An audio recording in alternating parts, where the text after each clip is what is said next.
tonight we sink into something red, ripe, and surprisingly reviled.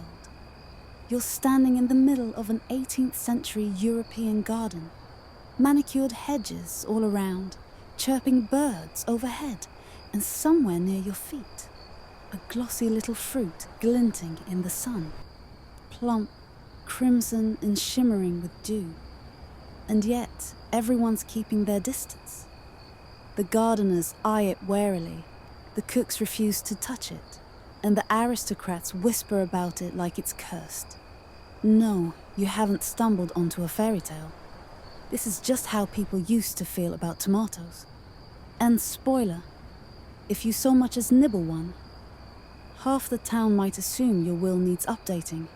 So, before you get comfortable, take a moment to like the video and subscribe. But only if you genuinely enjoy what I do here. And hey, drop your location and what time you're watching. I love seeing where my sleepy travelers are tuning in from. Now, dim the lights and let's ease into tonight's journey together. You trudge slowly along a gravel path as a footman in powdered wig gives you a suspicious glance. Not at you, but at the basket you're holding. Inside, 3 bright red tomatoes. You were told to deliver them to the kitchen. The cook, however, takes one look and recoils, crossing herself. She mutters something about the poison fruit and tells you to drop them off in the apothecary's room instead. Yes, in 18th century Europe, tomatoes were feared. Not mildly distrusted, not culturally unpopular feared. They were called poison apples, associated with death, disease, and even the devil himself. You're not carrying salad ingredients. You're basically holding grenades in fruitful. And to be fair, the tomato doesn't make the best first impression. Bright red, unnaturally smooth, growing from a tangled plant that's just a little too enthusiastic in its viney sprawl. It looks like it's trying too hard. Like it knows something you don't. You wouldn't be surprised if it started whispering in Latin. Of course, you know the tomato isn't dangerous. But try telling that to someone in 1740 who just watched their neighbor keel over after eating a tomato salad with pewter forks. It's not the tomato's fault the acidity reacted with lead-laced silverware. But good luck explaining metallurgy to the superstitious elite. You wander into a courtyard where a noblewoman is having tea. Her dog barks at the sight of the tomatoes. She frowns. "Ah, yes," she says with a faint French accent. "Les pommes d'amour or les pommes de mort, depending who you ask. Love apples or death apples. Poetic, if not exactly reassuring." She then asks if you'd like to hear the story of the count who ate a tomato and expired before sunset. You politely decline. Tomatoes had arrived in Europe via Spain in the early 1500s, after being brought back from the Americas. The Aztecs had cultivated them for centuries, diced, roasted, pureed, and everything in between. But in Europe, they immediately met resistance.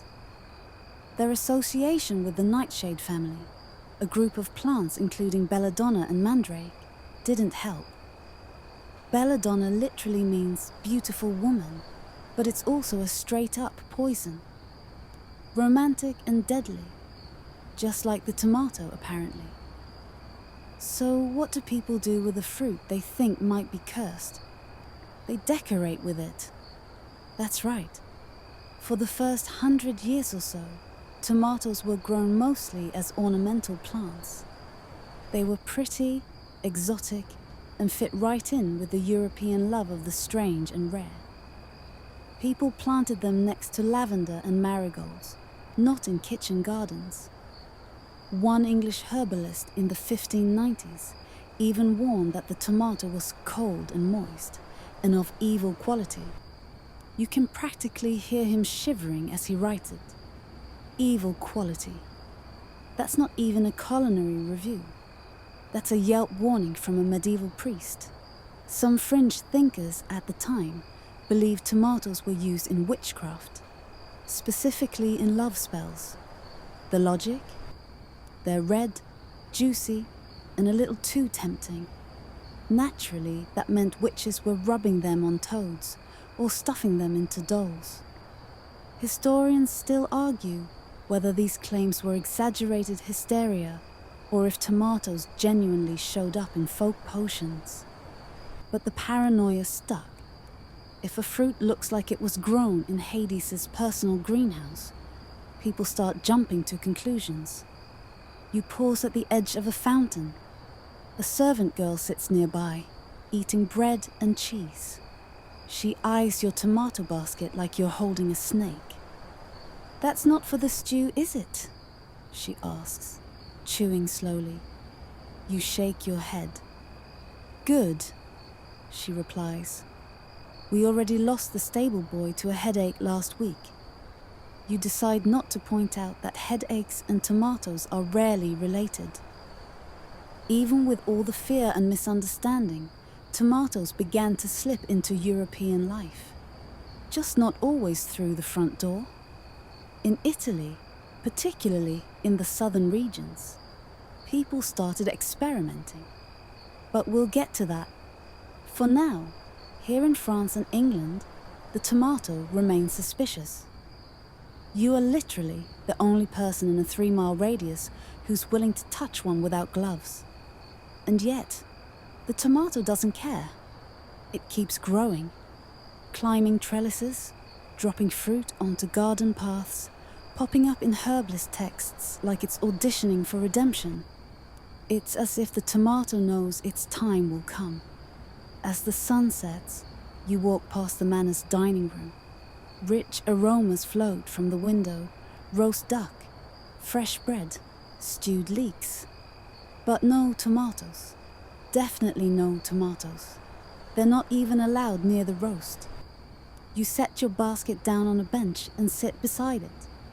For a moment, you swear the tomatoes gleam a little brighter in the twilight. Maybe they're biding their time. You wake the next morning to birdsong and the faint clang of a bell. Probably the scullery maid banging a pan at the ducks again. You stretch, shift in your bed of straw, and immediately remember the tomatoes. Still in your care, still absolutely scandalous. Somewhere down in the kitchen garden, your little crimson companions glisten among the cabbages like misfit jewels at a farmer's market. The sun is barely up, but you wander down anyway. As you pass through the orchard gate, a gardener stops pruning and gives you a look. Not of curiosity, but caution. "Heard you were seen yesterday," he mutters, carrying those things. You know exactly what he means. Tomatoes may not have had pitchfork-wielding mobs after them, but in 18th century Europe, public suspicion could be just as chilling. By now, tomatoes had been in Europe for over 2 centuries. But outside of southern Italy or parts of Spain, they were still relegated to a kind of botanic purgatory. No longer entirely exotic, not yet fully accepted, and definitely still the subject of juicy gossip. So why exactly did people keep calling them poisonous? Blame the cookware. Europe's wealthy elite, those most likely to afford exotic produce, ate from pewter plates and used utensils containing lead. The acid in tomatoes leached that lead right out, creating a toxic combo meal of fruit and heavy metal. Of course, no one knew it was the plate's fault. They just saw someone eat a tomato, then suffer vomiting, seizures, or even death. So, naturally, the tomato took the blame. You run a finger along a pewter tankard left on a table in the garden. It gleams innocently enough. No skull and crossbones etched into the side, no visible menace. But if you drank tomato juice from it back in 1725, your odds of surviving dessert weren't fantastic. Historians still argue whether lead poisoning alone explains the scale of tomato avoidance. Some point to lingering medieval fear about humoral imbalance, the idea that certain foods disrupted your body's 4 essential fluids. Tomatoes, being cold and moist, were considered likely to dampen the digestive fire. That, or spark madness. Tomato-induced melancholy was not a vibe anyone wanted. And yet, amidst all this fear, there's something oddly endearing about the tomato's slow crawl into the European kitchen. It's like watching an actor get booed off stage for decades before finally landing the lead role. You duck into a corner of the garden where a tiny plot of experimental edibles grows. There are a few sickly-looking pineapples, a stout tamarind tree, and of course, tomato vines. These belong to the estate's eccentric apothecary, who insists on calling them Solanum lycopersicum, their Latin name, which roughly translates to wolf peach. That's right, wolf peach. It sounds like a punk band or an off-brand perfume, but in botanical Latin, it carries sinister weight.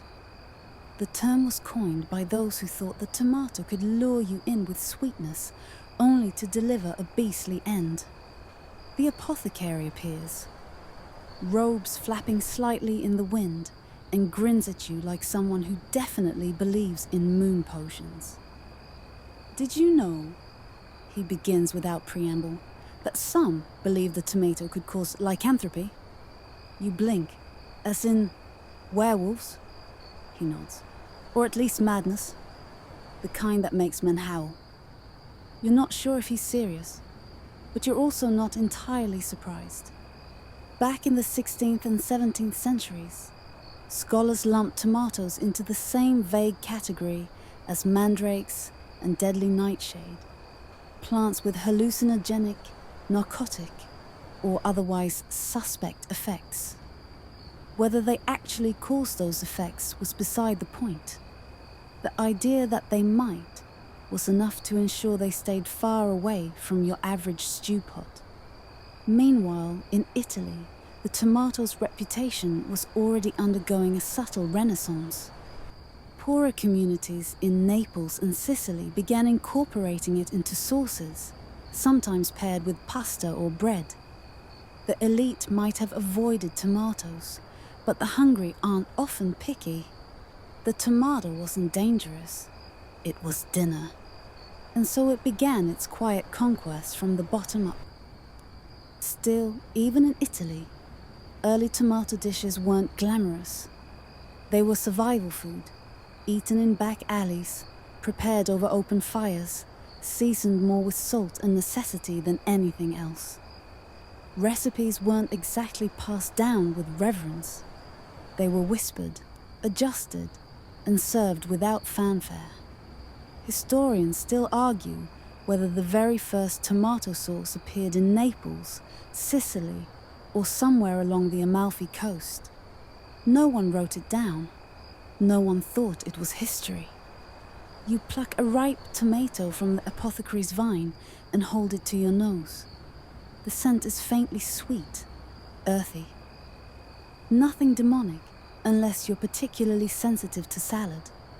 A bee hovers nearby, then decides you're not edible and moves on. You bite into the tomato. Juice runs down your hand. It's warm from the sun, the flavor more floral than fruity. The apothecary gasps, like you just performed a summoning spell. You're fine. To eat a tomato in 1750, England was to flirt with danger, or at least to pretend to. It had all the elements of scandal. Exotic origins, misunderstood chemistry, a dramatic nickname, and a reputation that hinted at death by dinner. It was the fruit version of a Gothic novel. And yet, little by little, the tomato was creeping into recipes, texts, and illustrations. A few brave horticulturists began offering tips on growing them in greenhouses.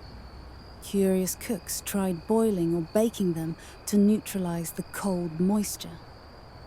Even French botanists began to document the fruit in detail, placing it alongside artichokes and asparagus in lush watercolor treatises. You pass the manor kitchen again and hear a heated conversation inside. Someone's whispering about a traveller who brought back a tomato pie from Italy. The cook calls it madness. The scullery maid sounds intrigued.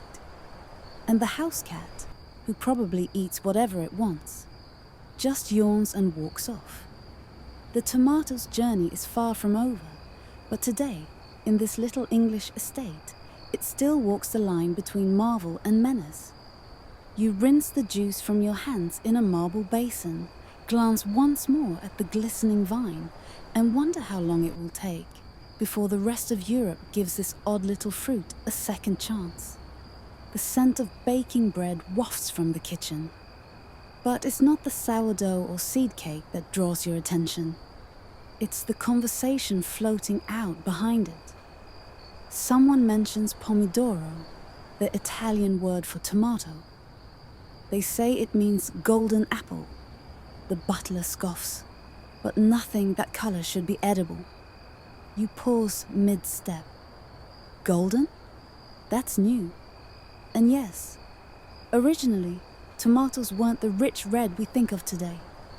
The earliest European varieties were often yellow or orange, lending credence to that poetic name. Pomodoro, from pomodoro, a fruit so bright it practically shimmered, looking more at home on a dinner plate in Hades than a salad bowl in Venice. Back then, a tomato didn't whisper delicious. It screamed alchemical experiment. You make your way toward the manor's small library, more of a glorified closet stuffed with outdated herbals, religious treatises, and dusty volumes that hadn't been opened since King George still had all his hair. Nestled among them, a naturalist's field journal from a trip to the New World lies open on a reading desk.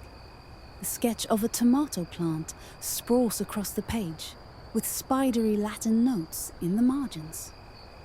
One label underlines fruit resembles belladonna. A second adds ominously, may cause fainting. You run your fingers along the page. Even among explorers and amateur botanists, the tomato's reputation remained muddled. Some insisted it was medicinal, claiming it soothed sore eyes or improved the blood. Others warned it could unbalance the humours or cause sudden dizziness. Tomatoes, they said, were neither food nor poison, but something in between. Capricious, like a poorly trained falcon or an opera singer with stage fright. Historians still argue whether early herbalists truly misunderstood the plant's effects, or whether the chaos stemmed from mistranslation and hearsay. In an age where most science involves sniffing things and drawing conclusions from goat livers, the truth was probably lost in a swirl of ink and overconfidence. And let's not forget the church's role in shaping appetites. You flip through another volume, this one a priest's reflections on agriculture, and find a curious passage. Let not the curious gardener sow the tomato, lest it lead his flock to vanity. Vanity? Really? Apparently the tomato was too flashy, too foreign. It looked indulgent. Red like temptation, plump like forbidden fruit. There were whispers that growing them could reflect poorly on your moral character. After all, what kind of person invests time in cultivating something so untrustworthy? You pause and glance at your own garden plot. 2 vines, nothing more. But suddenly it feels a little rebellious. You're not just growing tomatoes. You're defying aesthetic judgment, culinary tradition, and centuries of ecclesiastical side-eye. There's something ironic here. A humble fruit that could neither fight back nor walk on its own managed to stir up an entire continent's anxieties about class, science, and spirituality. And through it all, the tomato remained a tomato. sitting there, waiting. Out the window, you spot a group of children gathered at the edge of the kitchen garden, pointing and giggling. One boy dares another to lick the tomato's skin. The girl beside him says, "Only if you want to grow a third ear." Their nursemaid waves them away, muttering something about sorcery salad. Still, the tomatoes persist. They're climbing higher on the trellis every day. You return to the journal and notice something else. An entry describing a feast hosted by a Neapolitan merchant who, scandalously, served tomatoes roasted with garlic and oil. It was a novelty, the writer claimed, both foul and strangely delightful. No one died. No one turned into a frog. And the guests even asked for seconds. Could it be that the tomato's redemption had already begun? Meanwhile, in France, whispers about les pommes d'amour, love apples, had started to circulate. Tomatoes had found their way into aphrodisiac lore, often appearing in risque poetry and court gossip. Of course, no one knew whether they actually stirred passion or just caused mild indigestion, but that didn't stop courtiers from giggling about the sinful fruit. You smirk. Imagine being banned from dinner parties because of your salad. The irony, of course, is that tomatoes weren't native to Europe at all. They'd traveled thousands of miles from the Andes and Mesoamerica, where civilizations like the Aztecs had cultivated and cooked with them for centuries. To those cultures, tomatoes weren't suspicious. They were staple ingredients, traded, consumed, and even honored. It was Europe's baggage, not the tomato's behavior, that caused all the drama. And here, in your very English garden, that drama now blooms on the vine. The apothecary joins you with a crude glass jar of tomato pulp. "For my arthritis," he says, completely deadpan. "Or maybe my dreams. I haven't decided." You don't ask for clarification. Nearby, a noblewoman clutches her skirts tighter as she passes the plants. She gives you a polite nod, then leans toward her maid and whispers just loud enough, "A charming fruit, if you fancy death by salad." And just like that, the tomato resumes its role as Europe's most misunderstood snack. You sit by the garden wall, watching the light change across the leaves. The tomato plants sway slightly, unbothered. Not everything in history arrives with fanfare. Some things creep in slowly, change hearts one bite at a time, and leave behind juice-stained fingers and complicated feelings. You're back in the kitchen garden again, but this time it's dusk. The air is cooler, the stone path damp with evening mist, and there's a faint scent of lavender mixed with something sharp, acidic, almost metallic. You follow it to the tomato vines, now heavy with fruit. They look innocent enough, round, glossy, vibrant, and yet, in the 1700s, just the act of picking one could spark debate worthy of a parliamentary session. You crouch to examine one that's fallen to the soil, half rotted, crawling with ants. You're reminded that even today, a little mold can ruin an entire pot of soup. So perhaps it's not entirely irrational that 18th century Europeans assumed tomatoes were toxic. But where did the full-blown fear come from? You don't have to look far.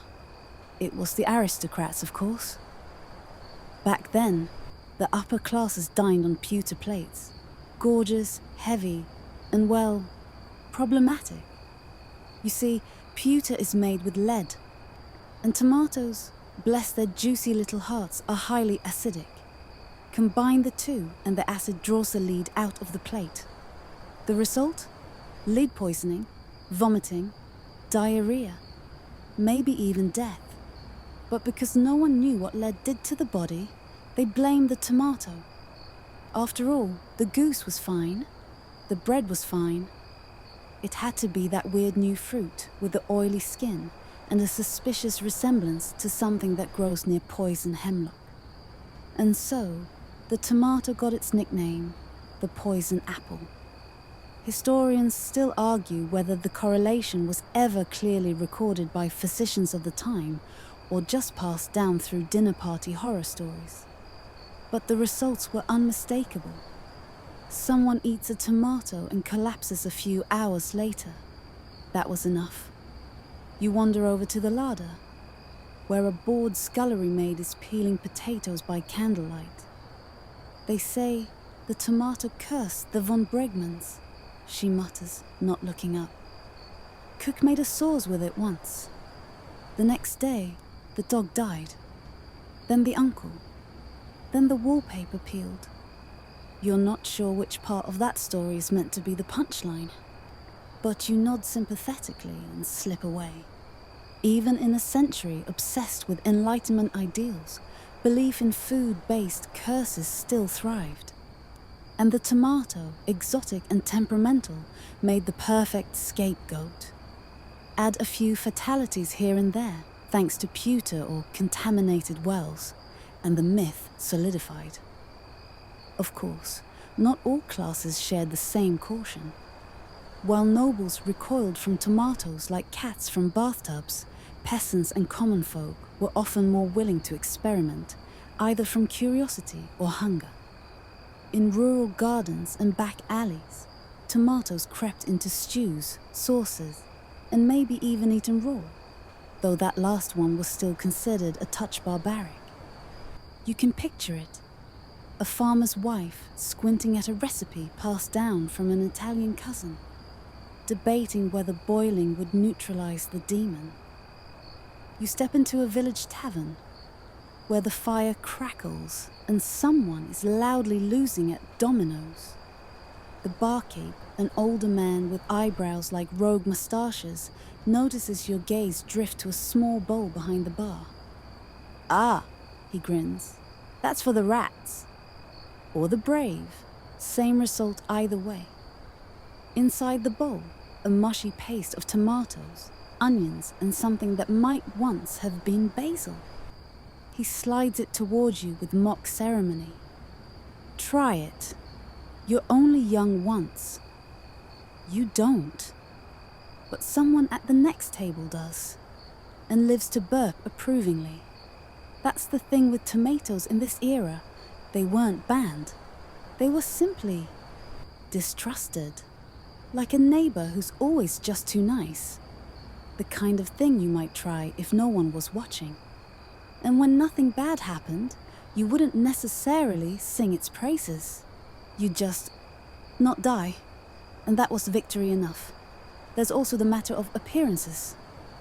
Unlike carrots or turnips or leeks, vegetables that look humble and off the earth, tomatoes looked theatrical, shiny, ripe, red. And red was the color of sin, danger, and French lipstick.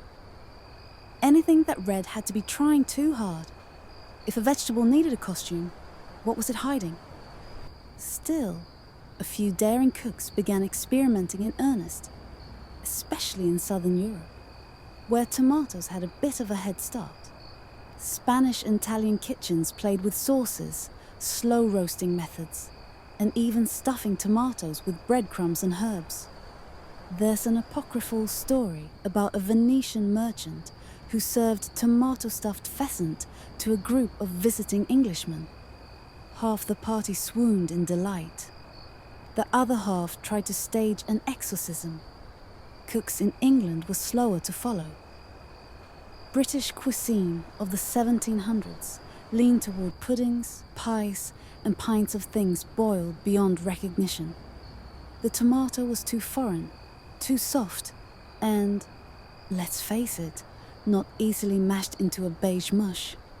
But one brave soul, an herbalist named William Salmon, included a few tentative tomato recipes in his household companion. They were mostly medicinal, possibly delusional, but they were something. Historians still debate whether Salmon actually tried these recipes himself or just copied them from an Italian source. Either way, they marked a turning point. Tomatoes had entered the printed record. They had potential, which is more than you can say for, say, eel jelly. Back in the garden, the evening air thickens with fog, and you notice the first fireflies flicker along the hedges. Your tomato plants, despite their sketchy reputation, look entirely serene. No poison, no ghosts, just fruit, waiting. And as you sit on the low stone wall, legs swinging, you realize tomatoes didn't need to be vindicated overnight. They just needed to survive long enough for the myths to wear thin. For someone hungry, or bold, or a little reckless, to take one bite and say, well, that wasn't so bad. Spoiler, it wasn't. The tomato's journey across Europe is slow, sticky, and awkward, like someone trying to mingle at a party when no one invited them. But it does journey. And, as with most misunderstood things in the 18th century, much of its reputation rests not on science or taste, but on how people thought the body worked. So let's talk humus. You, of course, don't believe your spleen controls your mood, or that phlegm should be carefully balanced with bile. But in this time and place, the medical elite are still clinging to Galenic theory like it's gospel. Everything you eat is supposed to warm or cool the body, dry or moisten the internal balance. It's not just about nutrients, it's about temperament. Tomatoes, according to early herbal texts, were classified as cooling and moist. And in a medical culture obsessed with regulating internal temperatures like overzealous butlers, this made tomatoes, how shall we say, controversial. You wake up in the back room of an apothecary. Don't worry, you didn't pass out. You were just reading too long about melancholic vapors. The shelves around you sag with bottles, labeled things like essence of horseradish and elixir of toadflax. Somewhere near the window, a mortar and pestle are grinding themselves. And near the hearth, a physician in robes is poking a shriveled tomato with iron tongs as if waiting for it to speak. Too moist, he mutters. Too red. Dangerous to the liver. Possibly Spanish. You nod solemnly. That last one seems especially damning. To these physicians, the tomato is not just food. It's a rogue ingredient that can upset your balance, throw off your complexion, or stir up your black bile, which sounds more like a death metal band than a medical concern. Some warned it could cause fevers, fainting, or worse, emotional imbalances. Imagine a tomato-induced identity crisis. But not everyone in the medical field was so tomato-averse. Some fringe thinkers, those dabbling in botany or alchemical experiments, began cataloguing the tomato as part of nature's pharmacy. They admired its vitality, its unique smell when crushed, its robust vines that somehow survived rocky soil and Mediterranean sun. One herbalist, name lost to history, but probably called something like Theobald, described the tomato as a fruit whose wickedness is equal only to its beauty. He meant it as a warning. It accidentally sounds like a dating profile. Still, despite these efforts, the dominant medical narrative stuck. Tomatoes were suspicious, possibly medicinal, definitely not dinner. So, what do you do if a food is unsafe for the upper body? Well, you try to sneak it in somewhere else. You step into the kitchen of a small estate in Provence. It's chaotic but charming. Sunlight bouncing off copper pans, garlic hanging like trophies, and a chicken just calmly strolling through the whole affair like it pays rent. And there, on the corner of the counter, is a bowl of sauce, red, flecked with herbs, still steaming. It's not being served at the table. It's going with the servant's lunch. A tomato and onion mixture, cooked until sweet, then ladled over hard bread and leftover beans. "Don't tell Madame," someone whispers. "She says it rots the teeth. You taste it. You survive. You want more." This is how the tomato sneaks back into culinary respectability. Not through grand declarations or royal endorsements, but through the back door. The servants try it, the gardeners plant it.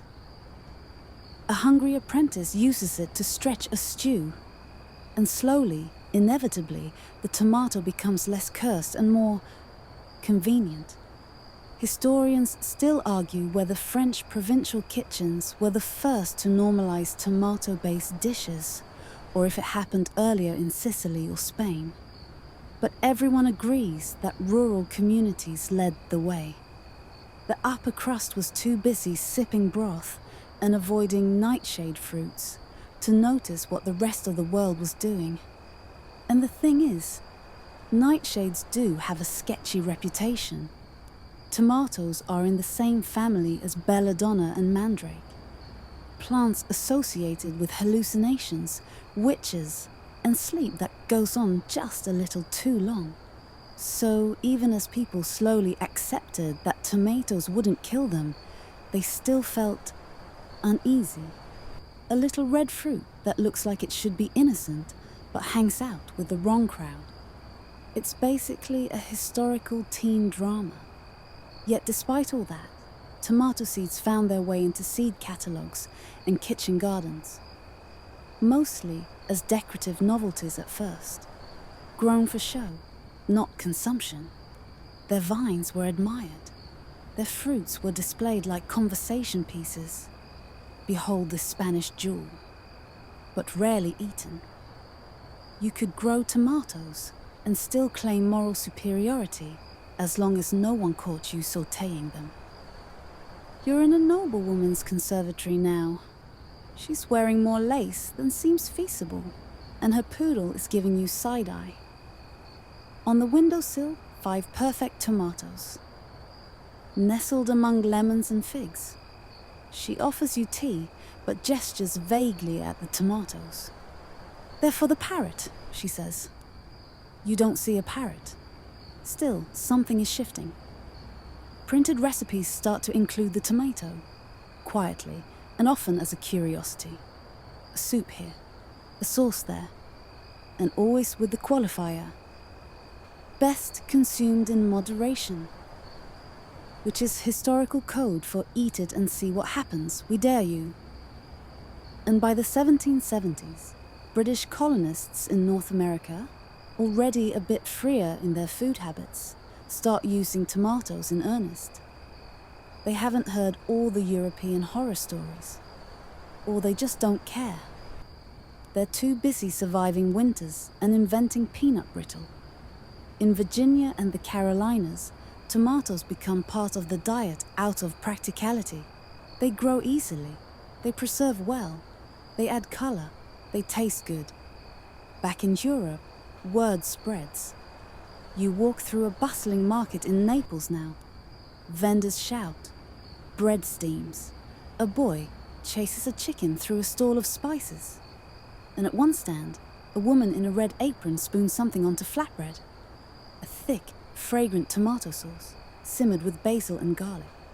She hands you a piece, warm and dripping. It's pizza. Sort of. Not quite yet, but close enough to make your mouth water. That first bite? Revolutionary. You don't keel over.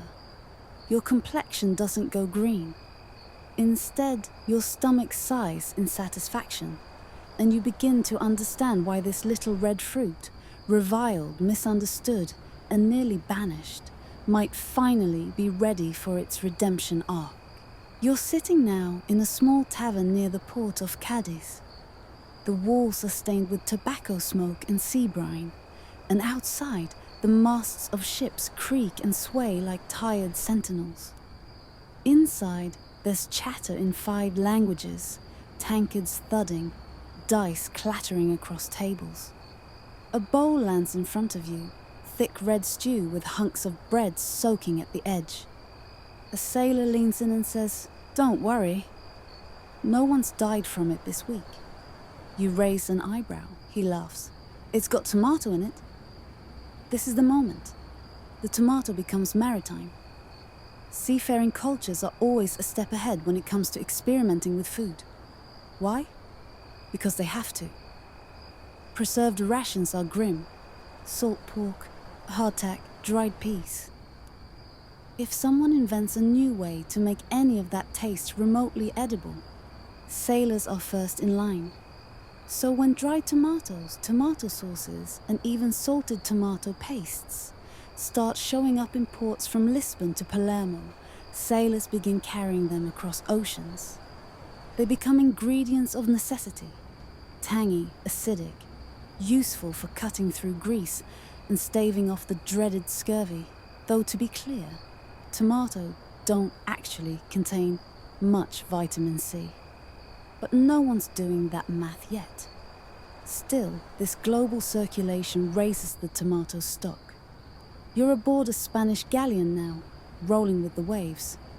The cook, a man who answers only to Big Martine, is stirring a cauldron of something red and spiced with enough garlic to qualify as a vampire repellent. Found these tomatoes rotting slightly less than the onions, he says with a grin. Gourmet. This isn't cuisine as status, it's cuisine as survival. But back on land, among the powdered wigs and velvet waistcoats, something stranger is happening. Tomatoes are becoming fashionable. Not edible, just fashionable. Ladies in the French court wear them in painted, still lifes sewn into fans. Italian gentlemen press dried slices into their travel diaries. Garden hobbyists grow elaborate varieties in absurd shapes. Pear tomatoes, striped tomatoes, tomatoes with furrows like brains. It's tomato cosplay. A pamphlet circulates in London titled Curious Fruits of the Southern World. The tomato gets a 2-page spread. It's described as the love apple and rumoured to stir romantic feelings if eaten under moonlight. No one seems to actually do this, but the image is sticky. Historians still argue whether the love apple name came from an actual folk belief or was just spicy marketing. Either way, the name sticks. Pomme d'amour in French. Tomatoes become associated with flirtation, perfume, and decorative desserts shaped like fruit. You'd be forgiven for forgetting they're technically edible. So, you're in a salon now. A dull evening? There's harpsichord music, and someone is droning on about opera. A server passes by with a tray of jelly desserts, and on one corner, tiny tomatoes glazed in sugar. You pop one into your mouth. Sweet, tart, slightly off. Like a cherry that's reconsidering its identity. You don't die. In fact, you feel invigorated. Slightly confused, maybe, but definitely not poisoned. By the 1760s, tomatoes are no longer just that suspicious nightshade. They're novelties, curiosities, a mark of exotic taste. Like pineapples before them, or avocados today. They become part of the elite's culinary vocabulary, even if only as decoration. But here's the twist. The rich are still hesitant to eat them in earnest. It's the working class, the poor, the practical-minded who bring the tomato fully into the European diet. In Naples, tomatoes become a cornerstone of la cucina povera, the cooking of the poor. They simmer sauces with onions, garlic, stale bread, anchovies. They grow tomatoes on balconies, pickle them in oil, stir them into beans. What begins as a necessity becomes an identity. You walk past a family in a narrow Roman alley. They've set up a table outside because it's too hot inside to cook. A pot bubbles over charcoal, and the matriarch adds in chopped tomato with a flick of her wrist, like casting a spell. Her daughter brings out gnocchi made from leftover mashed potatoes. It's humble food, but it smells like comfort. And as food historians now often point out, This is the moment that the tomato crosses over, from feared foreigner to beloved staple. Not because of royal decree or medical retraction, but because people who couldn't afford to fear food tried it, loved it, and passed it on. Meanwhile, cookbooks begin to catch up. In 1778, Italian chef Vincenzo Corrado publishes Il Cuoco Galante and includes recipes featuring tomatoes, not as afterthoughts, but as central components. One dish, salsa di pomodoro, will eventually become the basis for pasta sauces known the world over. At the same time, French chefs begin to experiment more publicly. Tomato ragouts, tomato aspics, which sound better in theory, even early versions of ketchup, though made with mushrooms, not tomatoes, at first. Yes, really, mushroom ketchup was the condiment for decades. Still, many doctors remain skeptical. Some publications warn against eating raw tomatoes, suggesting that they cool the stomach to a harmful degree. Others claim tomatoes weaken the blood or lead to dreams of immoral character. Dreams of immoral character? That's right. The tomato was once suspected of causing spicy dreams. Somewhere between medicine and folklore, tomatoes pick up an aura of seduction, hallucination, and general mischief. You lie in bed now, candle flickering, listening to the night sounds of an 18th century city.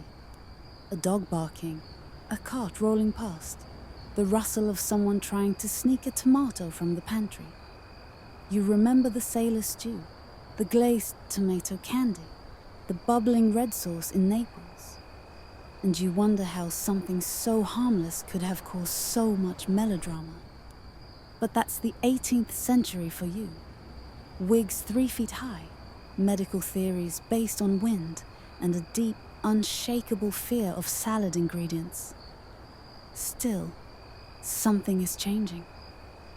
You roll over and smell roasted garlic drifting up from the street below. Someone's frying something red, and you think, tomorrow you'll try your luck with the tomato again.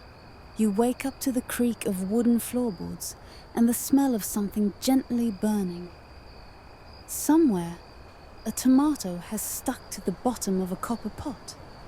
It's the 1780s now, and you're in Paris, just as the city begins to simmer with more than just sauce. The Enlightenment is in full swing. Coffee houses are buzzing with debate. Salons are full of powdered cynics.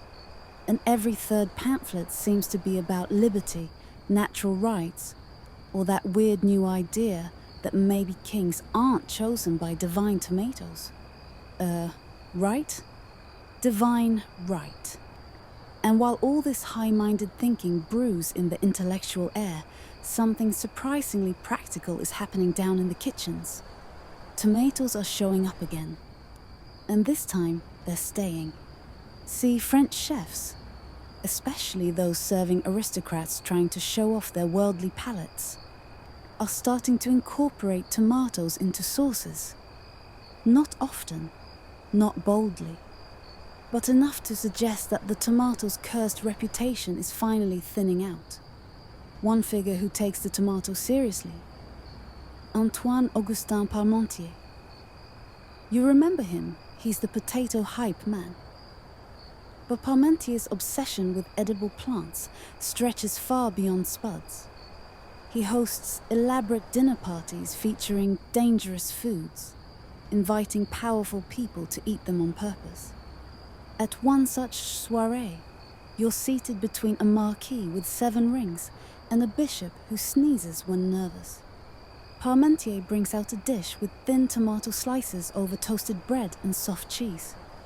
He gives a speech, dramatic, poetic, a little too long, and urges everyone to try the misunderstood fruit of the new world. You nibble, you survive. The bishop sneezes. The tomato triumphs. Historians still debate whether Parmentier truly saw the tomato as the next big thing, or whether it was just part of his broader crusade to fight famine with edible logic. But his name becomes linked, indirectly, with the rising respectability of foods once feared. Still, the turning point doesn't come with fanfare.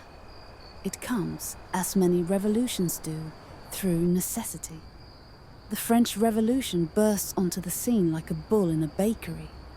Suddenly, all those aristocratic kitchens, stocked with rare spices and chefs trained to prepare 12-course extravaganzas, are out of business. The nobles are busy running, hiding, or getting dramatically shortened. You, having wisely changed out of your brocade vest, are now working as a humble cook in a Paris boarding house.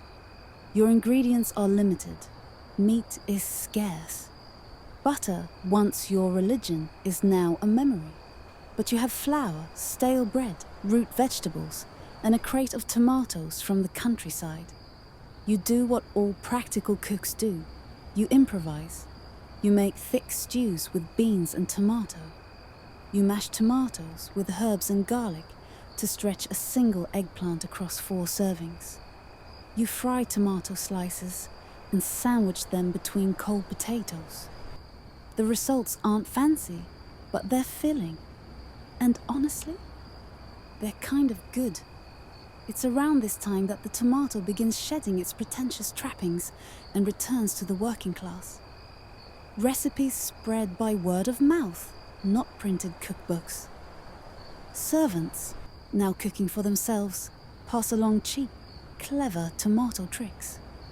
Merchants begin offering tomato preserves in simple jars. The fear fades.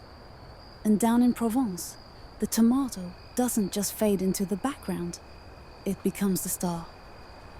Ratatouille, stuffed tomatoes, rustic sauces over grilled bread. Provençal cuisine adopts the tomato with open arms and a wink, like, "Where have you been hiding, friend?"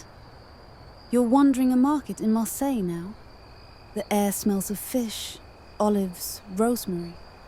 An old woman hands you a spoonful of something red from a cracked ceramic bowl. It's thick, savory, layered with garlic and maybe anchovy? You nod your approval. She smiles. You look like you needed that. Meanwhile, across the channel in England, things are still a bit behind. The tomato remains a curiosity, eaten occasionally by the daring or the foreign-born. British cookbooks in the 1790s begin to cautiously include tomato ketchup, although remember, this version still made primarily with mushrooms, vinegar, and spices. Tomatoes show up in glasshouses and aristocratic gardens, often grown for show. Some are still skeptical. There's the lingering fear that the tomato's acidity reacts with pewter or copper dishes and causes illness. This is partly true. Unlined cookware can indeed leach metals. But the tomato gets blamed disproportionately, perhaps because of its dramatic color. And speaking of dramatic color, around this time, European painters are obsessed with still lifes. Bowls of fruit, tables set for banquets, plums glistening, pomegranates cracked open, and tomatoes. Always shiny, always whole, always untouched. You visit a gallery and find yourself staring at a painting of a tomato so lifelike, you almost bite it. The artist has captured its shine, its swelling flesh, the tension of something about to ripen too far. You realize, to some, the tomato is still more beautiful than edible. A metaphor, not a meal. But not for long. In southern Spain, especially among Andalusian farmers, the tomato is already being treated as a staple. Gazpacho, cold, acidic, tomato-based, is gaining traction. It's not the refined version we know today. It's coarsely blended, a peasant's dish, meant to refresh after long hours in the field. You're crouched beneath an olive tree with a farmer and his sons. Lunch is bread, salt, tomatoes, and oil. The tomatoes are soft, warm from the sun. No utensils, no ceremony. You eat with your hands. It's perfect. And quietly, behind all this, seeds are being saved. Literally. Seed catalogues and journals from the late 1700s show tomato varieties being bred with intent. Flavor, size, resilience. Gardeners trade seeds across borders. Italy experiments with plum tomatoes ideal for sauces. In France, round slicing varieties appear. In England, love apples are offered next to cucumbers and carrots in garden almanacs. This isn't just culinary, it's cultural. The tomato is no longer a mystery. It's a tool, a companion, something to shape and improve. One English gardener writes in 1797 that tomatoes give the summer's bounty a red smile, which, while perhaps unintentional, is probably the nicest thing anyone has said about tomatoes in 300 years. You take that phrase with you as you walk home through winding, lamplit streets.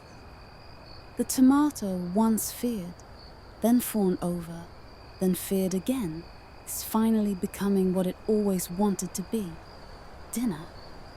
You rest your elbows on a sun-warmed balcony railing in Naples, 1801, and below you, the city pulses, sizzling oil from street vendors, accordion music winding its way through tangled alleyways, and the unmistakable aroma of tomatoes cooking with garlic and herbs. It's subtle, but it's everywhere. You've arrived at a moment of quiet transformation. In southern Italy, the tomato has not just entered kitchens, it has built a home there. Not yet iconic, not yet sacred, but essential in a way that's less flashy and more familial. At first, you notice it in simple ways. A rough sauce spooned over yesterday's pasta, a tomato rubbed directly onto bread. The beginnings of what might someday be pizza, but for now, it's just flatbread with whatever happens to be around. Neapolitan cooks don't consult recipes. They improvise, adapt, and tell stories as they stir. One old woman insists you can't add tomatoes too early. They get lazy if you don't make them wait.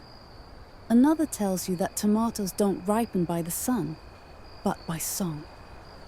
She sings to her vines, just in case. And somehow, despite the superstition and simplicity, these tomatoes taste better than anything you've had. Small, plump, and bright-skinned, they carry the sun inside them. You learn that they're San Marzano tomatoes, grown in volcanic soil near Mount Vesuvius, where the mineral-rich earth gives them sweetness, depth, and a bit of attitude.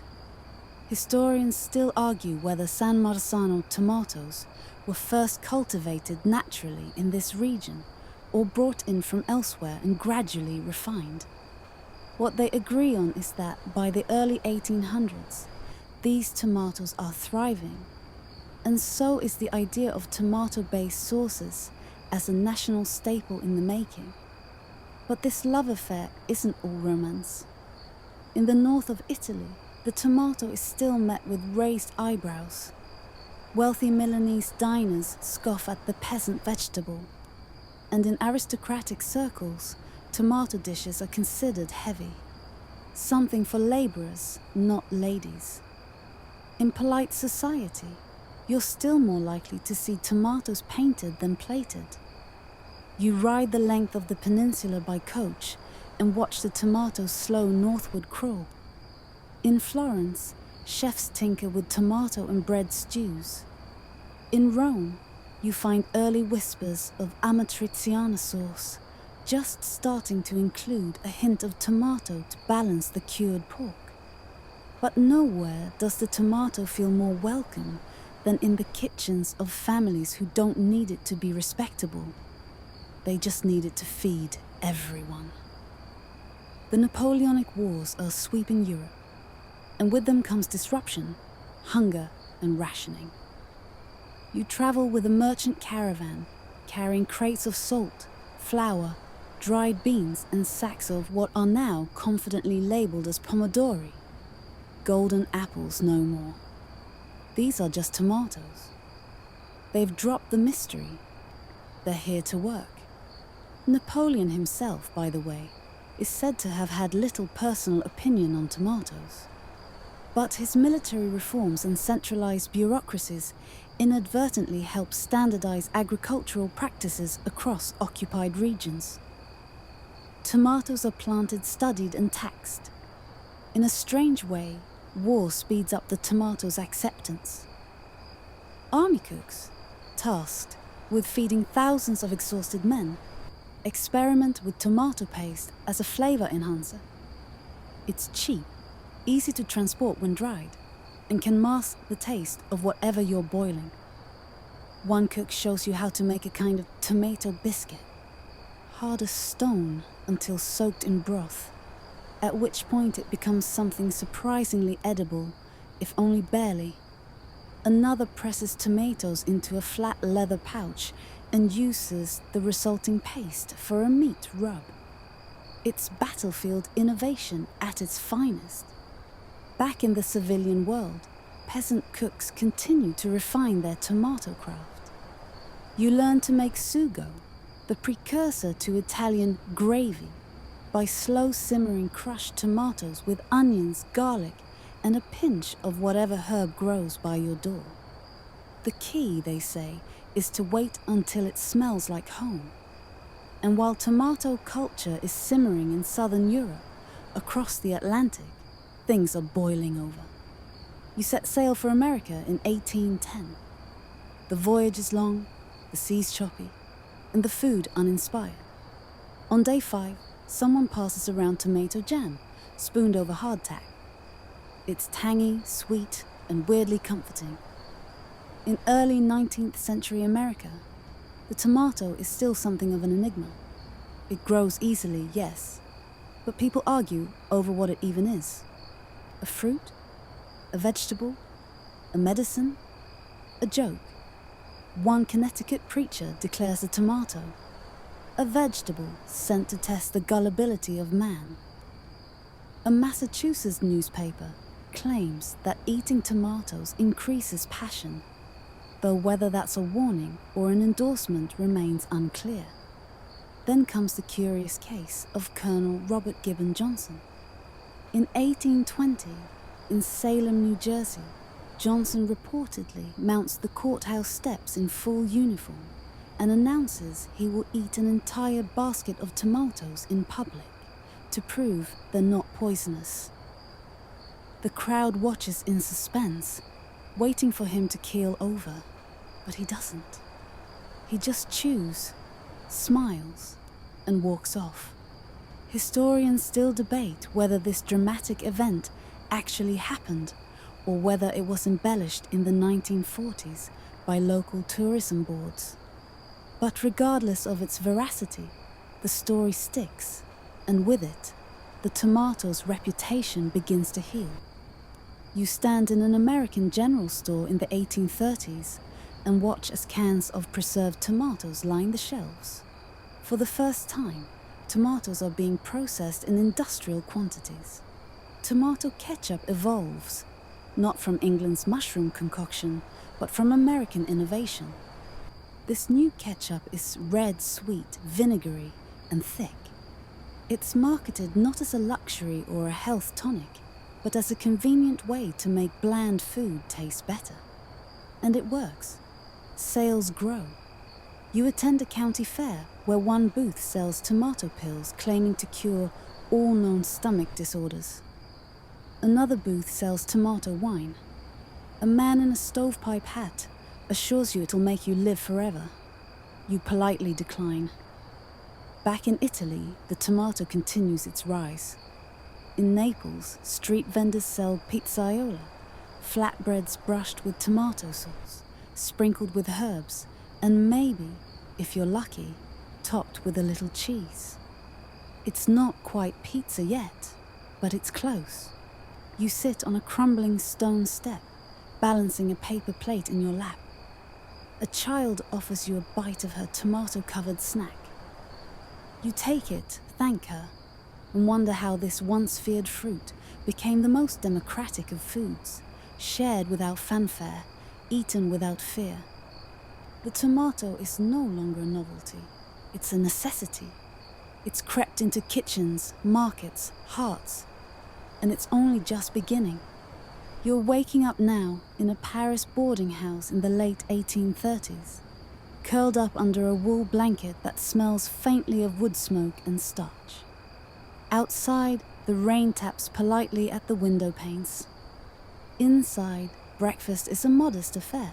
Some crusty bread, strong coffee, and a peculiar crimson preserve offered in a chipped ceramic dish. You spread it onto the bread and taste. Tomatoes. Sweet, jammy, with a hint of cloves. It's not bad, just unexpected. You're seeing now the tomato's final act of reinvention. It is no longer feared, barely exotic. It is being domesticated. Rebranded? Made versatile enough to slide quietly into all corners of European cuisine. By the 1840s, even the upper classes are softening. Cookbooks that once ignored or scorned the tomato are now beginning to cautiously recommend it. In France, culinary icons like Alexandre Dumas include tomato dishes in their recipe collections. Not enthusiastically, perhaps, but without alarm. And that's progress. Meanwhile, in England, you attend a garden party in Kent. A middle-aged gentleman in a frock coat gestures proudly to his love apples, growing in neat rows along a low brick wall. He offers you one, slightly underripe, and insists you bite into it raw. You do. It's sharp, acidic, and strangely energizing.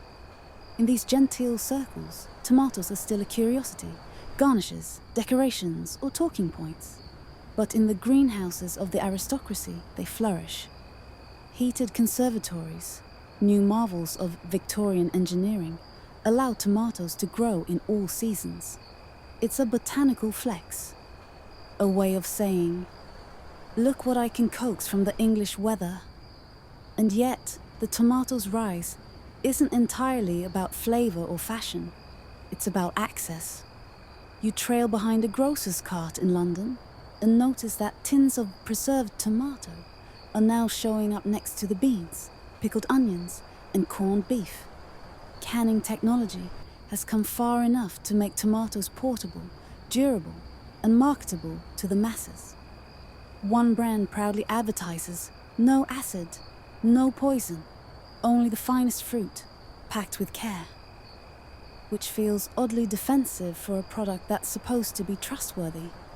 Still, people buy it. And so begins the tomato's industrial age. Historians still argue whether this shift was driven more by consumer demand or manufacturing overstock. But what's certain is that by mid-century, the tomato is everywhere. You find it in soups, stews, sauces, even medicinal syrups. Apothecaries offer tomato tonics for sluggish digestion. One pamphlet claims tomatoes can revivify the blood. You remain skeptical. Back in the United States, things are accelerating. You visit a processing plant in Pittsburgh, where tomatoes arrive by the wagon load. Workers in aprons peel, crush, boil, and can them at dizzying speed. The air smells metallic and tangy. The floors are slick. Everyone moves like they're being timed, which they probably are. This is where tomato ketchup makes its leap from homemade condiment to mass-produced staple. You meet a man named Henry J. Heinz, not yet famous, but already obsessed with consistency. He believes ketchup should be thick enough to cling to meat, but thin enough to pour. He spends years tweaking the formula. Eventually, he gets it right. And once he does, it's over. The tomato is no longer just food, it's a product. You travel west and find tomatoes growing in tidy plots beside log cabins. Pioneer women boil them into preserves or stir them into beans. children pluck them off vines like candy. On long, dusty train rides, you watch passengers open cans of stewed tomatoes and eat them cold with a spoon. One man tells you his mother swore by tomato compressors for fever. Another says his uncle used tomato juice to shine his boots. You nod politely. Some claims are easier to believe than others. Still, the tomato has transcended its early fears. It is no longer misunderstood. It is deeply, boringly beloved. But as with any great comeback story, there are still holdouts. In rural pockets of northern Europe, small towns tucked among cold hills, people remain suspicious. You dine with a family in Sweden who serve potatoes, smoked fish, and precisely no tomatoes. When asked, the father simply shrugs. They're fine for Italians. You chuckle, unsure whether it's a compliment or a dismissal. And in Russia, the tomato's fate is even more curious. You tour the darkers outside St. Petersburg. Petersburg, where tomatoes grow in greenhouses, strictly controlled. Russian scientists begin hybridizing varieties for cold climates, breeding toughness into them. These tomatoes aren't meant for sauces. They're meant to survive. In the background, the political winds are shifting. Revolutions rumble. Empires strain.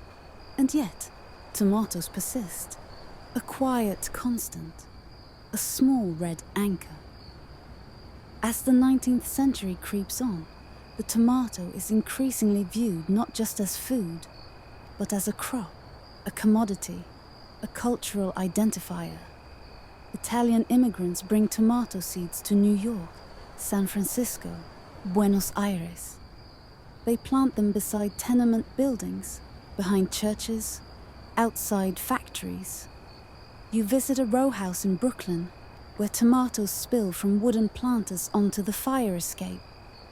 A grandmother you've never met insists you take a bowlful. For your auntie, she says, or your cat. Everyone needs sauce. There's no going back now. The tomato has crossed oceans, cultures, and class lines. It is no longer golden, mystical, or feared. It is red, reliable, rebellious, in its own quiet way. It took a few centuries, some scientific misunderstandings, a theatrical poisoning scare or two, and a whole lot of garlic. But the tomato has made itself at home in the world. And somehow, still, you haven't seen its final form. You wake up in the back of a dusty Model T Ford, rumbling through a Kansas farm road, tomato fields stretching into the distance on either side. It's the early 20th century now, and the tomato is no longer just a humble fruit. It's a full-blown industry. The fields are dense, row after row of red and green, all ripening on cue. You pass workers in straw hats and rolled sleeves, stooped low, their hands stained orange with juice. This isn't backyard gardening anymore, it's monoculture. These tomatoes aren't here for flavor. They're bred for uniformity, transportability, and shelf life. You step into a roadside diner in 1925. On the counter, a squat bottle of Heinz ketchup, permanently sticky from overuse. The menu board reads, tomato soup, 10 cents. It's no longer a novelty, it's comfort food. Even in the middle of nowhere, the tomato is familiar. But you've arrived at a moment when flavor begins to lose its war with convenience. Tomatoes are being optimized, scientifically tweaked to ripen at the same time, resist bruising, and stack nicely in wooden crates. Breeders in Florida and California are designing tomatoes that can travel hundreds of miles without turning to mush. Historians still argue whether this shift was inevitable or just the result of short-sighted agricultural policy. Either way, the tomato is becoming more obedient. And blander. In cities, you ride an elevator to a rooftop garden in Chicago where tomatoes grow in tin cans, tended by kids in suspenders. Victory gardens are everywhere. First in World War I, then again in World War II. The tomato is a patriotic fruit now, a symbol of self-reliance. Grow your own, posters urge. And people do. Not out of fear this time, but necessity. You visit a ration line in London, where canned tomatoes are counted like coins. A young woman cradles her tin like it's made of gold. She tells you they brighten everything, even cabbage. And when rationing finally ends, the tomato marches right back into normalcy, one red saucy footstep at a time. In Italy, of course, it never left. You join a family in Naples for Sunday dinner. The kitchen smells like basil, oregano, garlic, and slowly simmering tomato sauce. Someone's nonna is stirring the pot with practiced indifference, as if she invented marinara herself. "Come mangi senza sugo?" she asks. "How do you eat without sauce?" And she has a point. The tomato in Italy is practically sacred. You visit the Campania region, where San Marzano tomatoes grow in volcanic soil. These are not the watery supermarket types. They're rich, dense, practically butter on the tongue. You pluck one from a vine, sun-warmed and still dewy. It tastes like summer. But even here, there's a quiet tension.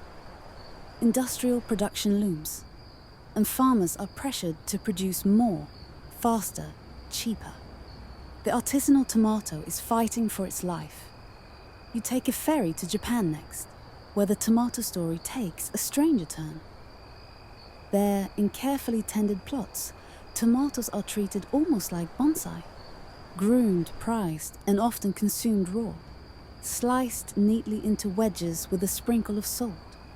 Some farmers play classical music to the vines. Others use LED lights and exacting nutrient solutions. Japanese scientists begin exploring the tomato's potential for health and longevity. One paper suggests tomatoes might help reduce stroke risk. Another links lycopene, its bright red pigment, to anti-aging properties. The tomato is on the verge of becoming a functional food. You stroll through a Tokyo supermarket in the 1980s and see tomatoes wrapped like gifts, each one nestled in a foam cradle. They cost as much as a small chicken. You shake your head, bemused. But even as tomatoes become status symbols in some places, they become political fodder in others.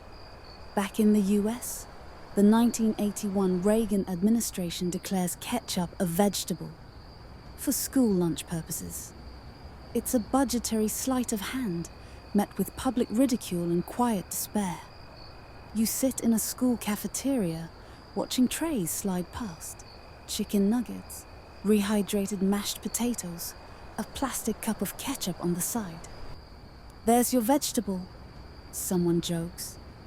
And suddenly, the tomato feels overexposed. You begin to notice the split. There are real tomatoes.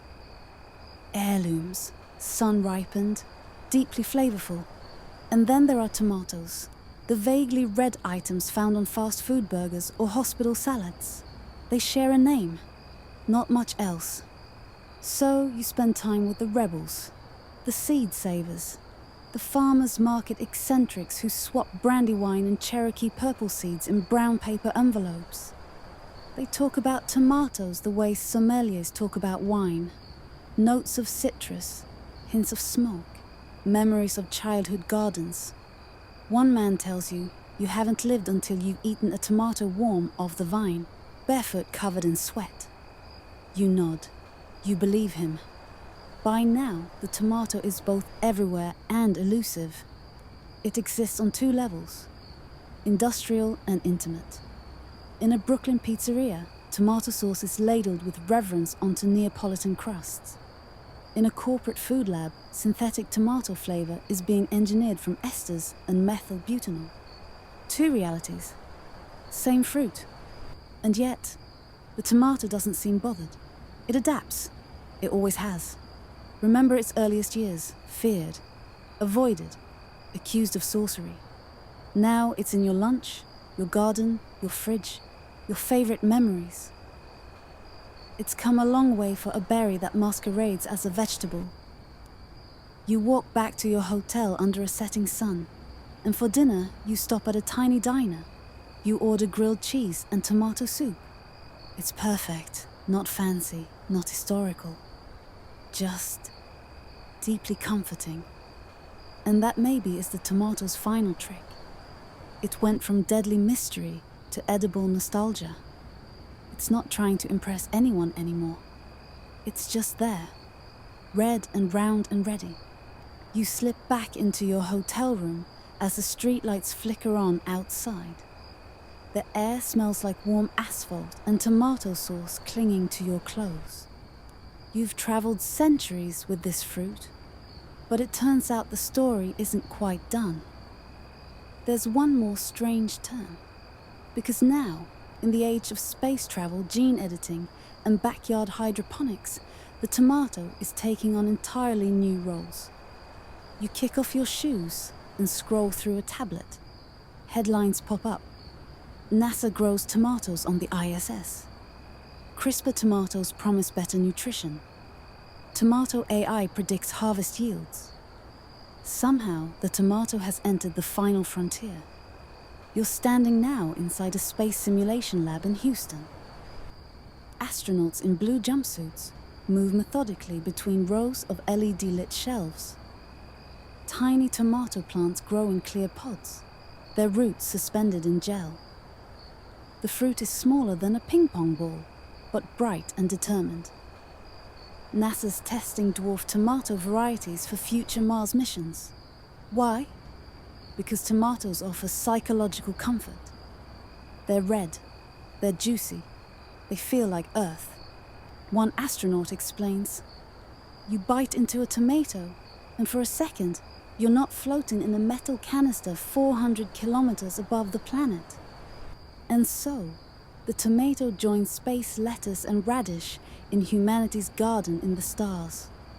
Back on Earth, you're in a biotech lab where scientists are using CRISPR to tweak tomato genes, some to enhance nutrition, others to increase shelf life without sacrificing flavor. Historians still argue whether gene editing will solve or deepen the modern food crisis. But for now, it's giving us purple tomatoes with antioxidants, or even tomatoes that can survive climate stress. The tomato is becoming modular, personalized. One scientist says, "We could engineer tomatoes for specific regions, drought-tolerant ones for arid zones, vitamin-boosted ones for places with poor nutrition." You blink.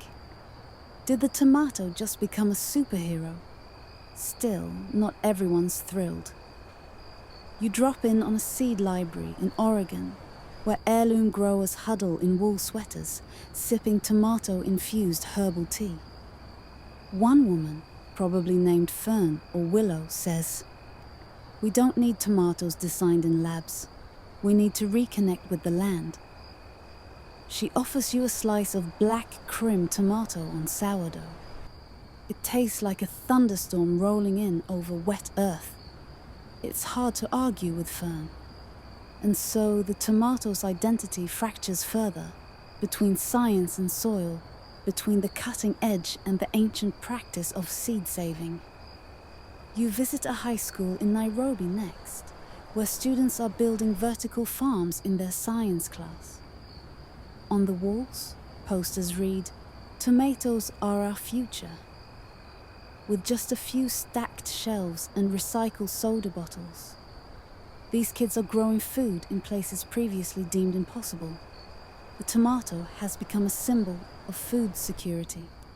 It appears on microloans, sustainability blogs, NGO mission statements. It's a low-cost, high-impact miracle crop. Fast to grow, adaptable, and recognizable everywhere. You head to a small community kitchen in Mumbai, where women in colorful saris are stirring tomato chutney in vats. The smell thick with ginger and cloves. Here, tomatoes are flavor and economy. One woman smiles and says, "With a few tomatoes and spices, I can feed 20 people." And they'll leave full. From outer space to roadside stalls, the tomato keeps showing up. It finds you next in a grocery store in suburban Ohio. Under fluorescent lights, rows of tomatoes sit in clamshell packaging. They all look perfect, but you hesitate. They feel too perfect. The label says "Tasty Lee" and promises vine-ripened sweetness. You place one in your basket, then a second, then a third. At home, you slice one. It smells fine, tastes fine, but it doesn't transport you like Fern's black crim did, or the Neapolitan sauce simmering on Nonna's stove. It's a tomato, but maybe not your tomato. You start to wonder, has the tomato lost its soul? But then you catch a whiff of crushed leaves as you rinse the cutting board. That smell, green, sharp, unmistakable, takes you back to gardens, to picnics, to Grandma's kitchen.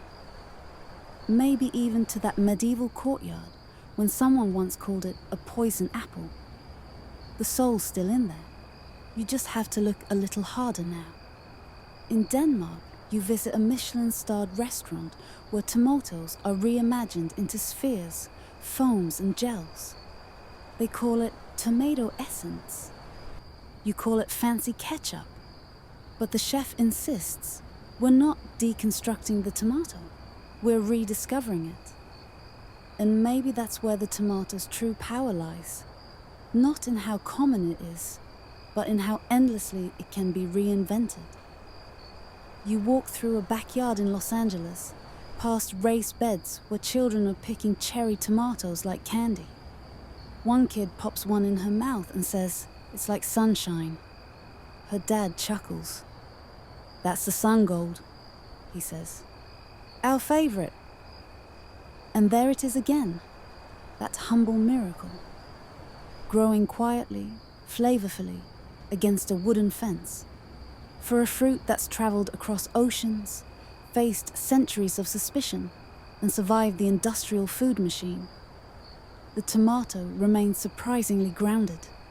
It continues to feed us, confound us, and occasionally fool us into thinking it's just a salad topping. But you know better now. You've walked its whole journey, from deadly curiosity to dinner-time staple, from cosmic traveler to neighborhood hero. It's still red, still round, still surprisingly controversial. You lean back, your belly full of soup and stories, and realize some things really do get better with time. You wake up on a park bench somewhere in the 21st century. Your shoes slightly damp from the morning dew. A paper bag of market tomatoes on your lap. Around you, farmers' markets are setting up, canvas tents unfurling, baskets of heirloom fruit gently laid out like jewels. You rise, stretch, and begin your last leg of the tomato story. Because here, in the age of food documentaries and rooftop gardens, the tomato has slipped into something softer. Nostalgia. It's not just a food anymore. It's a memory capsule. You wander over to a vendor, a bearded man with a sun hat and a cutting board. He slices a tomato with a reverence usually reserved for opera or sacred relics. "This one's a brandy wine," he says. "Grown from seeds my grandmother saved in coffee cans." You bite in. It tastes like the best summer of your life. Heirloom tomatoes like these have names that sound like old jazz records. Mortgage Lifter, Green Zebra, Cherokee Purple, Hillbilly Flame. They're oddly shaped, full of juice, and often split down the sides if you look at them too hard. But they've become stars of the local food movement. Historians still argue whether heirlooms are objectively better or just emotionally louder. But one thing's for sure, they make people talk. At potlucks, dinner parties, food co-ops. "Oh, you have to try this one. It's a yellow pear, and I swear it tastes like mango."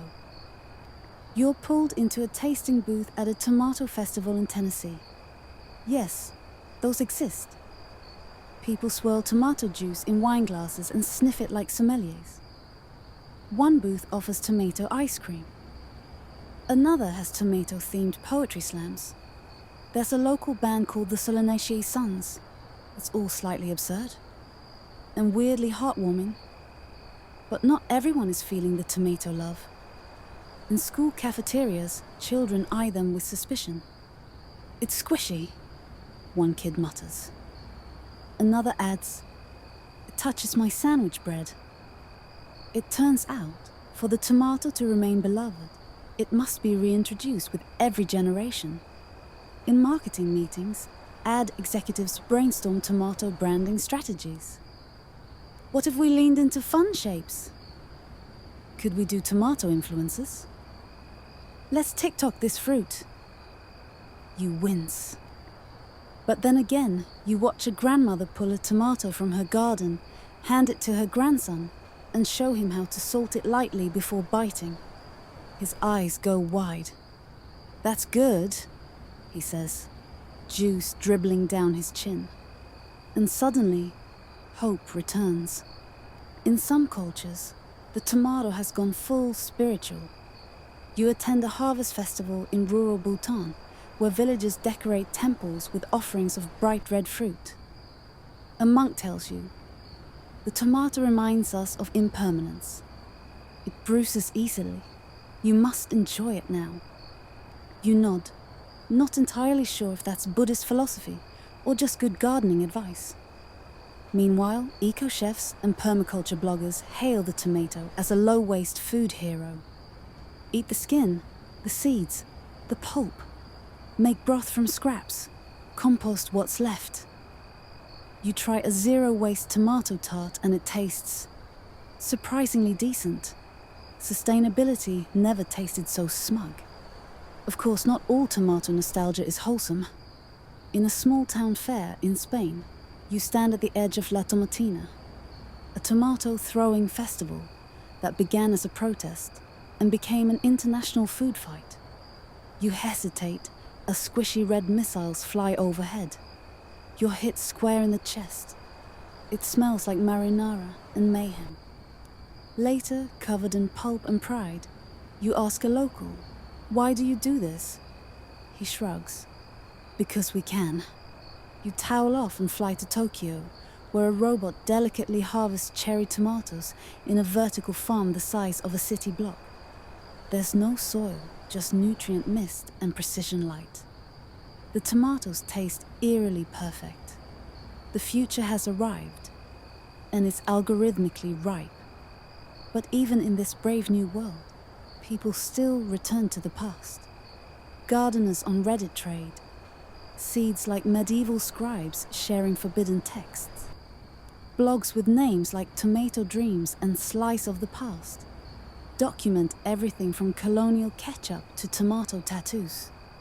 One user writes, "I'm growing a San Marzano this year, just like my nonna did. She used to say if the tomato doesn't stain your shirt, it's not worth eating." The comment has 1,200 likes. You end your day in a candlelit kitchen in Lisbon. A pot of tomato rice simmers on the stove. A cat watches from the windowsill. Someone's humming. You stir the pot slowly, watching steam curl like ghosts. This is where the tomato lives now, not in fear or fame, but in food, in stories, in the everyday magic of something so common, it becomes extraordinary. You think back to the Europeans who once feared this fruit, who thought it poisoned blood and summoned witches, who planted it cautiously and whispered about devils. You wonder what they'd think if they saw you now, swirling tomato soup by moonlight, with internet recipes open and memories baked into every bite. The irony is thick as tomato paste. The fruit they feared is now comfort incarnate. You finish your meal, wipe your mouth, and step outside. There's a tomato plant growing in a cracked sidewalk down the street. Nobody planted it. It just showed up, and yet it thrives. A few green globes clinging to the vine like tiny moons. It doesn't need much. Just sun, some rain, a little attention. You reach down, gently touch one of the fruits, still warm from the day, still very much alive. Your feet wander once more, this time toward the quiet hum of a neighborhood library, the kind with sleepy fluorescent lights and slightly overworked air conditioning. Inside, a display greets you. The Tomato Through Time. Someone clearly a tomato enthusiast has gone full curator mode. You skim titles. Red Scare. The Tomato Panic of Europe. From nightshade to nourishment. Heirloom dreams and hybrid realities. The tomato, it seems, has earned its literary place. Slipping into a beanbag chair that swallows your lower back, you flip through pages that track the tomato's cultural evolution. Paintings, advertisements, children's books, even one oddly charming romance novel titled Crush-like Aroma. Scholars still argue whether the tomato's rise was driven more by science or cuisine. Was it the debunking of pseudoscience that finally cleared its name? Or was it simply the taste of pasta al pomodoro that tipped the scales? You read that in 1971, an Italian physicist tried to model tomato sauce viscosity as part of fluid dynamics. It didn't really catch on with the scientific community, but it did yield one important discovery. Never microwave cold tomato sauce in a sealed container. You giggle softly. A librarian gives you a polite raised eyebrow. Back outside, you sit on the library steps and begin to trace the tomato's strange role in political symbolism. The tomato has become a surprising stand-in for resistance. Protesters hurl tomatoes at government buildings.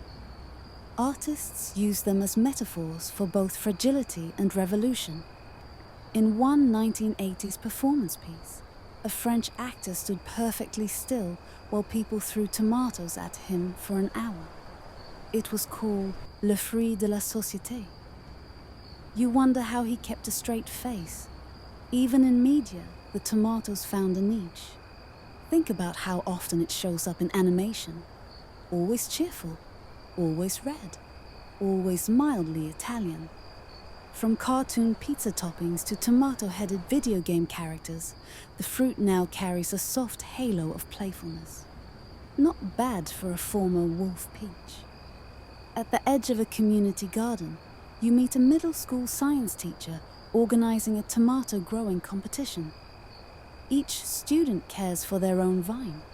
There are charts, data sheets, the occasional squabble over watering turns.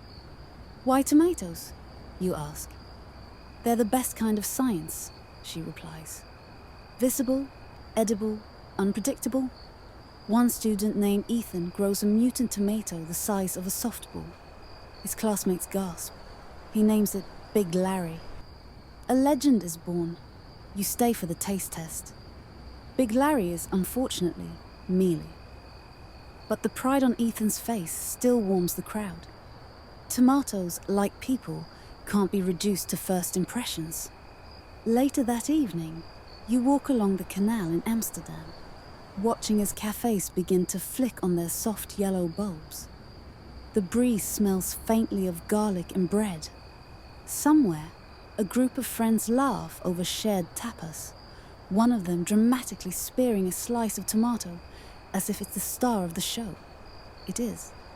You catch fragments of conversation in Dutch, Spanish, English, and something else entirely. But one word floats above all others. Tomaat. Same root, same joy. Globalization has made the tomato a culinary diplomat. Every country claims it, reshapes it, folds it into dishes with names both lyrical and strange. Shakshuka, gourmet sapsi, gochujang stew, gumbo, pisto. It fits into nearly every cuisine, like it was always meant to be there. You begin to imagine an alternate timeline. What if Europeans had never feared the tomato? What if it had been embraced immediately, cherished like saffron or cinnamon? Would food history look the same? Would ketchup still be a thing? Historians still debate how ketchup became such a tomato-heavy condiment, given its fish-based origins in Southeast Asia. The first Western recipes used mushrooms, not tomatoes. Somehow, over time, tomato ketchup won the popularity contest. And now it's basically the red blood cell of fast food. You watch a kid pour ketchup on a hot dog with reckless abandon. Is it love, habit, genetic memory? You smile and keep walking. At a quiet outdoor movie screening in a city square, you sit on the cobblestones with a blanket and a paper cone of fries. The film playing? Attack of the Killer Tomatoes.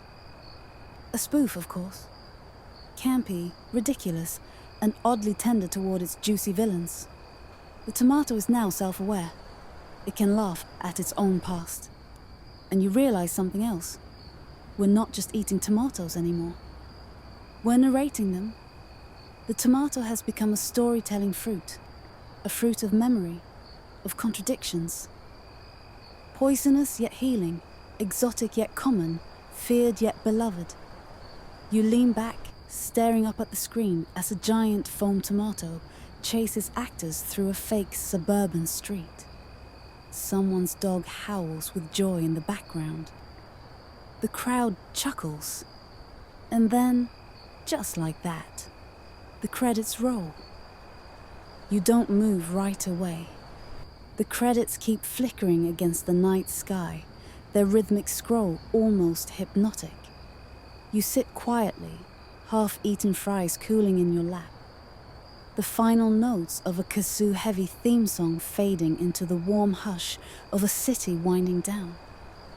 Somewhere nearby, a pigeon coos as if to say, yes, that tomato chased them good. You rise and stretch, ambling along the canal again. Your reflection ripples softly, like a lazy watercolor, as if your journey with the tomato has colored even the moonlight. You head toward an open-air market, long closed for the day, but still perfumed with the ghosts of produce. The scent of crushed basil lingers near a stall. Faint tomato stains dot the cobblestones, red hieroglyphs of commerce and chaos. In the far corner, someone's forgotten crate still cradles a few overripe tomatoes. They gleam like treasure under the street lamp, skin slightly puckered, still proud. A tiny placard reads, Pomodoro cuore di buoi, €3 per kilo. Ox heart, big, beefy, and tender inside. The kind you'd slice for someone you love. And that's where it hits you.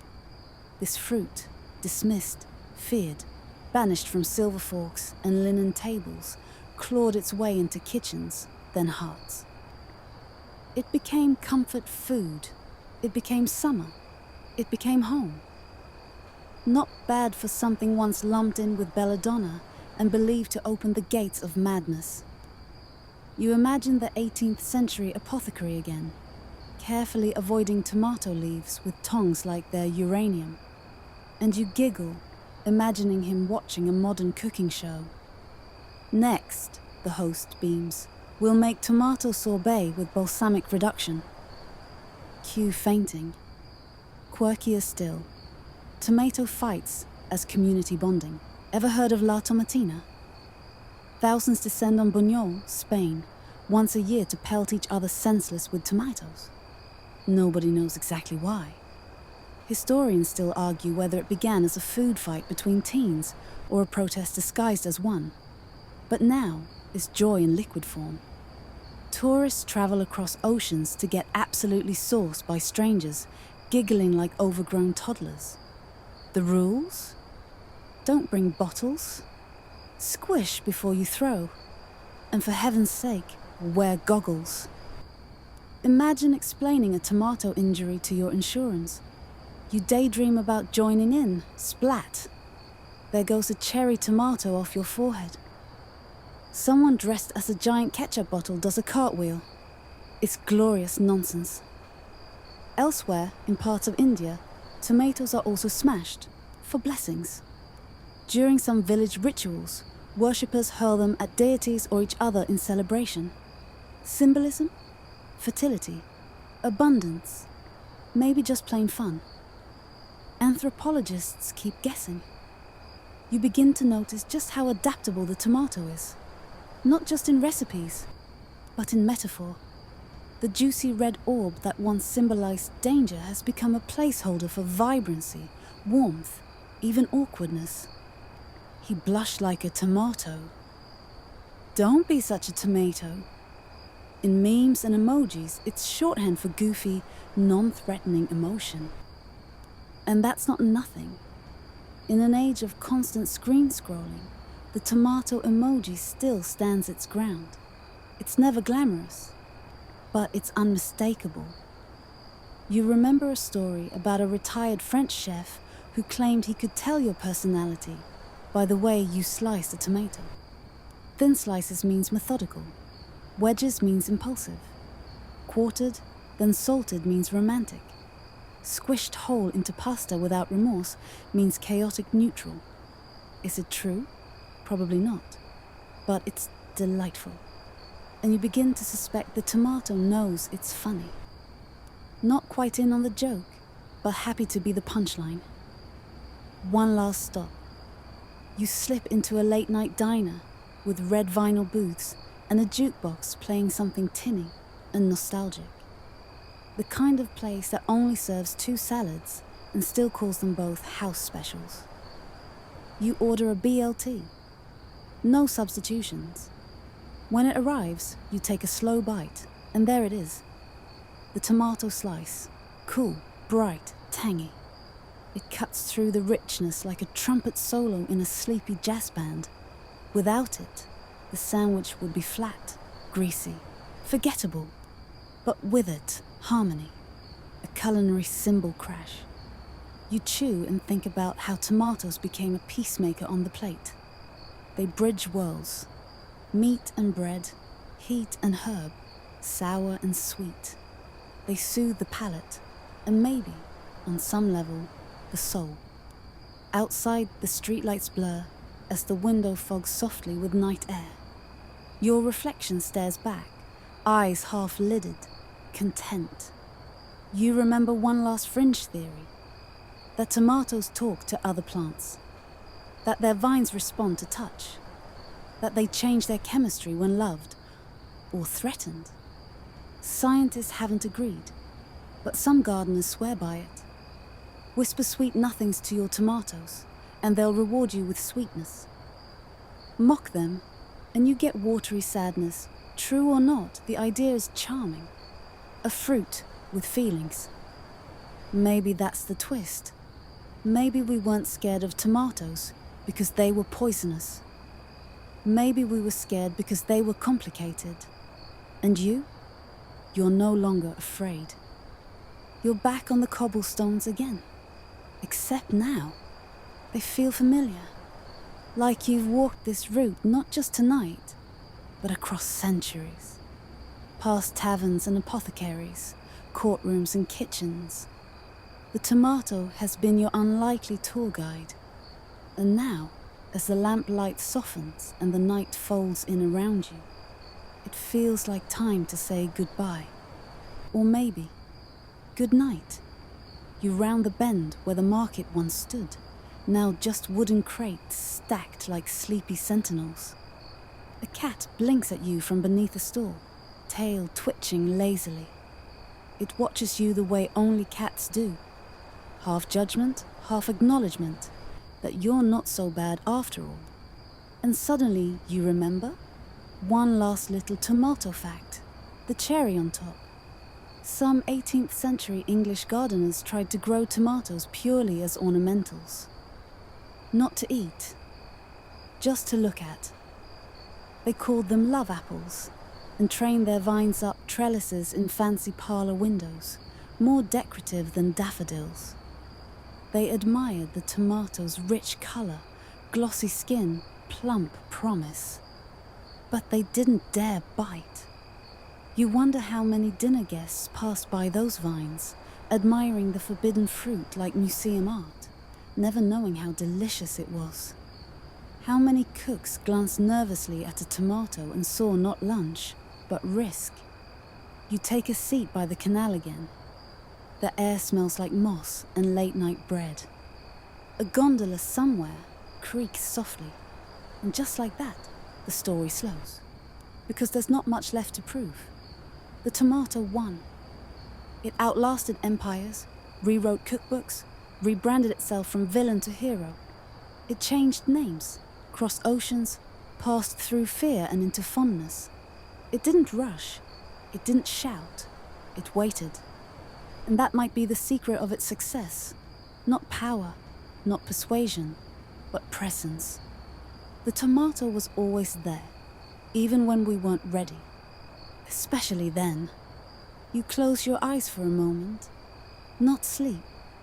Just the kind of quiet that comes before it. Your thoughts drift backward again. To that aristocrat with silver fork in hand, tomato slice glistening like a dare. Or maybe to the apothecary, shaking his head at mad French habits. Or to the cook in Naples, humming softly as she layered tomato over dough and cheese, rewriting global cuisine with no idea she was making history. Historians still debate whether it was pizza or pasta that truly brought the tomato into the mainstream. Some say it was wartime rationing. Others point to Italian immigration. No consensus, just slow ripening truths. But you know this. When something misunderstood sticks around long enough, it can become beloved. Maybe people are like that too. You stand up stretching one last time. The sky is just starting to grey at the edges. Morning hinting on the horizon like the whisper of garlic in tomato sauce. Not here yet. Just close enough to smell. And now, the story really does begin to fade. Your last thoughts before sleep are oddly comforting. That the tomato, once feared as a poison, is now something we give children, slather on sandwiches, and pass lovingly across dinner tables. That even misunderstood things can ripen into joy. That maybe you don't have to rush your transformation either.